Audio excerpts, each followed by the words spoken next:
This is Damian McNamara with Global Medical News Network, and I'm here with Dr. Rowan Chlebowski at the American Society of Clinical Oncology meeting. This is a secondary analysis of the Women's Health Initiative randomized clinical trial. The intervention of estrogen plus progestin was given for 5.6 years. The study was stopped when there were more risks than benefits. In the 2.4 years of follow-up, which we reported last year, we saw a significant increase in total malignancies. We wondered whether, and a trend towards increased death overall. So we wondered whether whether lung cancer findings could explain this result.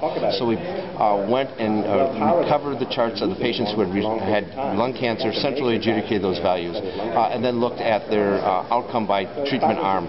We saw no effect of estrogen plus progestin on small cell lung cancer incidence or outcome, but we did see a trend towards an increased incidence of non-small cell lung cancer of 28%, and we saw a significant decrease in survival after diagnosis of non-small cell lung cancer of about 61%.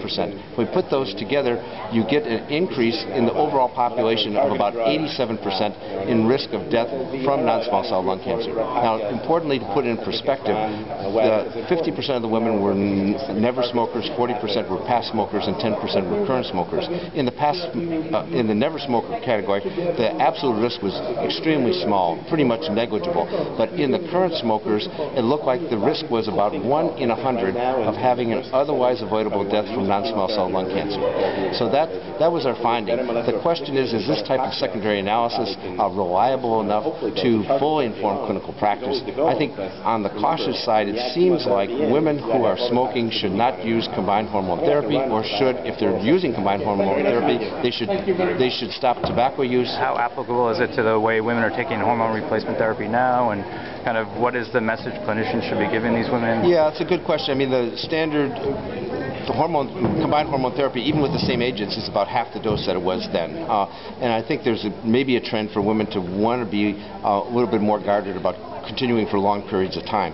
So I think, so in that context, I think the knowing about this potential risk still holds, and I think it just will be another caution, especially in the women who are current smokers. And going forward, you have a trial planned to look at just estrogen, correct? We plan to do similar analysis in the clinical trial, which was comparing estrogen alone versus placebo in postmenopausal women who had a prior hysterectomy. This has been Damian McNamara with Global Medical News Network.